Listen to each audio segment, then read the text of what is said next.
For the upcoming Asian Games in China's Hangzhou city, the Pakistani athletes are quite excited and enthusiastic, and they're quite interested and excited in visiting China and participate in the event and compete with the other athletes from different countries.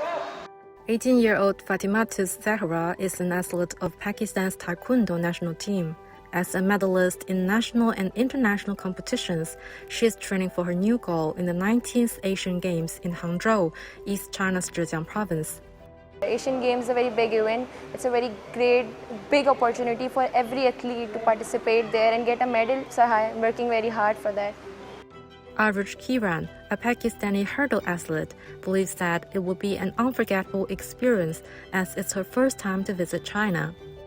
और training तो काफ़ी ज़ोर शोर से चल रही है कि हमने चाइना जाना है, खेलना है, और ये एशियन गेम्स है जिसमें और भी कंट्रीज़ आएंगे और इंशाल्लाह हम अच्छा नाम वहाँ पे अपना रोशन करेंगे, पाकिस्तान के लिए मेडल्स जीतेंगे।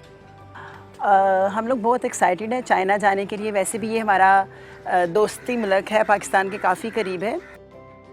It's reported that around 200 Pakistani athletes are set to participate in the Games in over 20 categories, such as archery, athletics, hockey, volleyball, taekwondo, etc. The Hangzhou Asian Games, which will open on September 23rd, is said to be the largest edition ever, with 12,500 athletes from 45 countries and regions.